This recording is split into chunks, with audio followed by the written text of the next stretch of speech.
Konnichiwa, minasan! Welcome to Japinay Vlog! So, ang saya ko for today's video, guys, kasi tumawag kahapon yung agent ng Mercedes-Benz at dumating na nga daw ang aking bagong sasakyan. Kukunin na namin siya ngayong araw.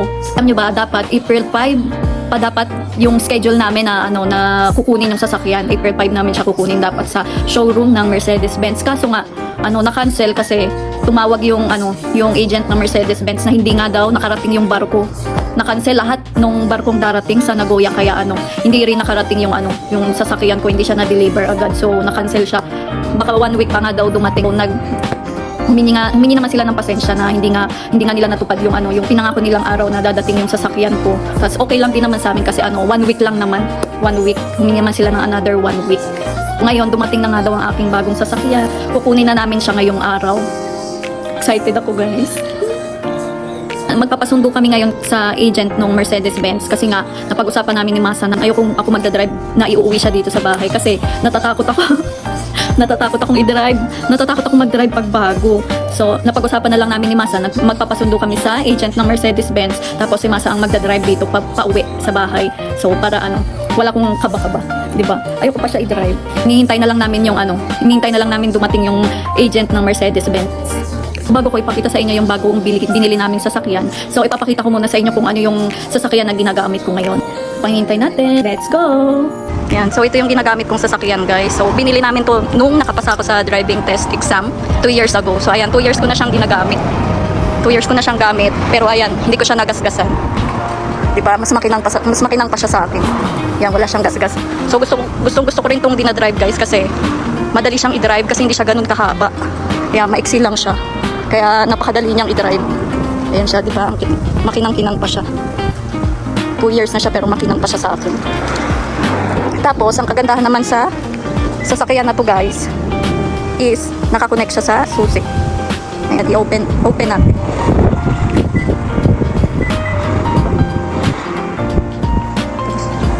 So, pwede mong i-open yung door.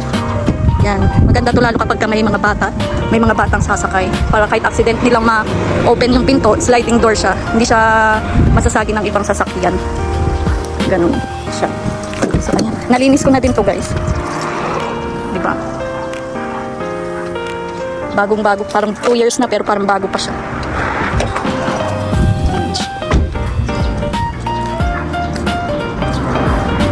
Madalas ganito yung gamit na sasakyan dito sa Japan. Lalo na yung mga new driver.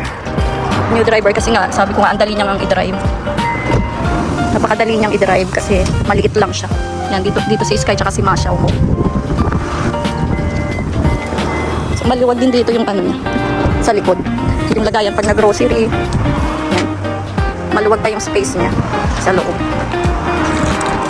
So, pinag-iisipan pa namin ni Masa kung ibebenta niya to o dadalhin na lang sa magiging service na lang sa kumpanya niya. Kasi nga parang ayoko rin siyang ibenta. So kahit hindi ko na siya nadadrive, ayan, nakikita ko pa rin siya. Kasi nasa company lang naman siya.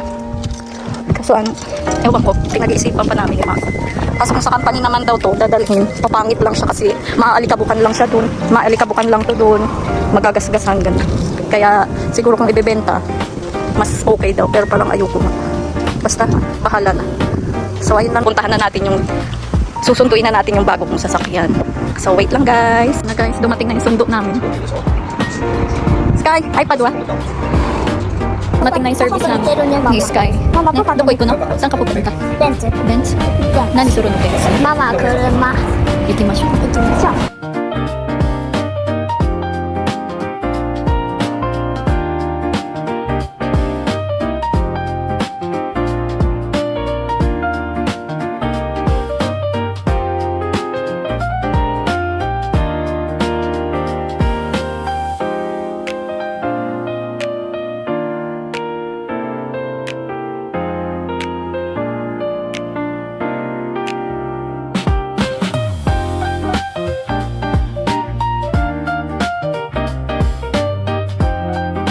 Welcome present.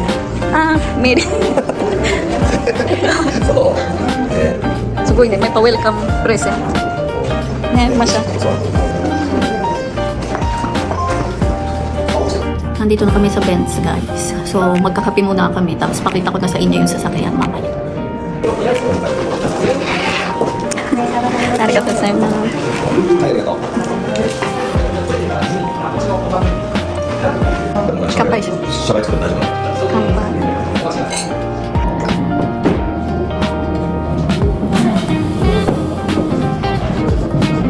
大丈夫です。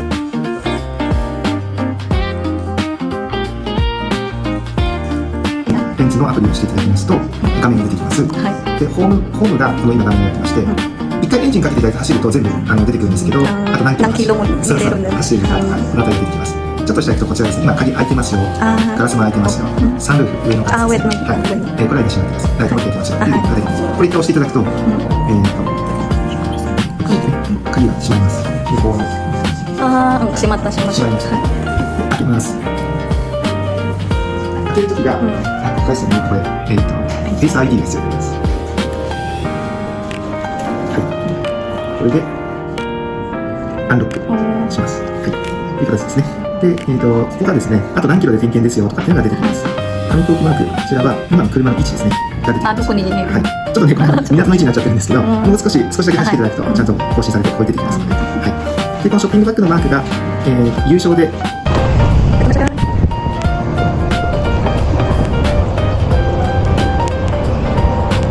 Ang ganda. Ito na siya, ang ganda. Gray.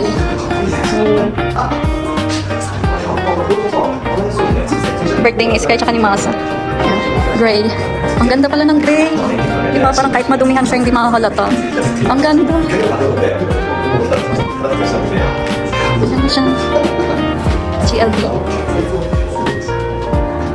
Diba? Yung gulong niya.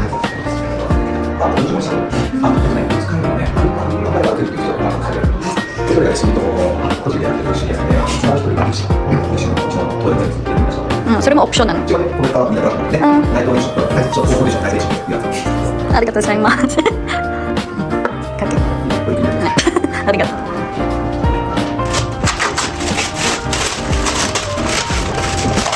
Ano wrapping yan? Na-inlove talaga ako sa kulay niya. Ang ganda. So, ayun guys. Naupuan ko na siya. Guys, in love ako sa color niya. Hindi ko in-expect na ganito kaganda. Ang ganda pala ng gray. Tapos ito siya guys, ayan. 7-seater pala to. Tapos alam nyo ba, hindi ko pa in-expect. Yung dito, now-open pala siya. Hindi ko alam na now-open. Kasi nung binili namin siya, sa option, tinanong kami kung gusto ko nga parang sa option kung gustong open, now-open yung dito, yung taas, ano bang tawag dyan? Yeah. Kung now-open, kung gusto daw now-open, or yung, yung close lang. Pero ngayon, akala ko hindi now-open yung pinili ni Masa, yung hindi siya now-open dito sa taas. Pero nakita ko ngayon, pwede siyang i-open, nakakatuwa. Wala, in love lang ako kasi ang ganda, nagustuhan ko siya talaga guys. Ayan siya. So ito din pala, itong mirror dito guys, pinapalitan ko to ng na ayoko siya ng mirror. Ayoko ng mirror yan, pinapalitan ko siya ng camera, ng screen. Para pagka mirror kasi hindi ko masyadong makita yung, hindi malawak yung sa likod. Hindi wide na nakikita yung likod. So pinagawa kong camera para kitang-kita ko talaga kahit yung pinakagilid. Kitang-kita ko lahat sa likod. Pero guys, ayun, in love talaga ako. Ang ganda niya talaga. Tapos pala guys, ang isa pa sa nagustuhan ko dito sa Mercedes-Benz is itong upuan niya. Automatic din kasi yung una kong sasakyan, nainis ako kasi ginaganon-ganon ko pa siya dito sa pag i-adjust ko yung seat position ko. So ngayon, dito ko na lang siya pipindutin. I-adjust ko siya dito. Tapos pipindutin ko lang kasi ayan, di ba may 1, 2, 3. Pipindutin ko lang yung M3. Tapos babalik na siya sa position na gusto ko na seat position ko. Tapos M1 naman kay Masa yan, seat position naman ni Masa kasi pag siya magdadrive, di ba magkaiba kasi kami ng seat position. Kaya dyan, pipindutin na lang namin yan 1, 2 or 3 para doon sa gusto namin position. Yun, para hindi na kami mahihirapan mag-adjust dito sa likod. Tapos itong upuan. Ang dali niya. Pero natutuwa talaga ako dito. Na-open siya. So, sinama ko sa option to guys. Pinapalitan ko siya ng red. Dapat black talaga to. Parang may ibang kulay din to. Parang may brown, black, tsaka red. So, red yung pinili ko. Pinapalitan ko siya. Dito siya sa loob. Ayan, ginawa ko siyang red. Tapos dito yung compartment. Ayan, ay yung mga lagayan ng mga kung ano-ano. Diba? Tapos meron din dito. Ayan. Tapos ito alam ko charger siya. Charger. Nagustuhan ko din dito kasi kahit ilapag mo lang siya, ganyan dyan. Magcha-charge. Diba? Hindi na ako maghahanap ng kung saan-saan ng charger. Ang ganda. Kore dekiru no? Shita de. これできます。できます。鍵持ってる。足を入れる速さじゃなくて、引く速さを測って入れていただいて、ちょっ足入れて、とやってスカイ足こう入れて、入れて、そう、すごいねそうだ。ありがとうございますスポーツモードあ、だから汚いのかな。エンジンってなんだよ。普通スポーツにすると、って分かる。ありがとうございます。バイバイすみません、ありがとうございました。ありがとうございます。どうも。じゃあ、25。はい。So ayun guys, pagtapos namin doon sa showroom ng Mercedes-Benz, yan, nakuha na namin yung sasakyan. So na-drive ko na din siya kanina. So dumiretso kami dito ngayon sa Yakiniku Restaurant. At kakain kami ng Yakiniku. Yan, my favorite. So ayun lang guys, napakita ko na sa inyo yung bago kong sasakyan. At gustong gusto ko yung kulay niya. So siguradong araw-araw ko itong i-drive guys. So ayun lang. Thank you for watching. Bye! See you to my next vlog. Janet!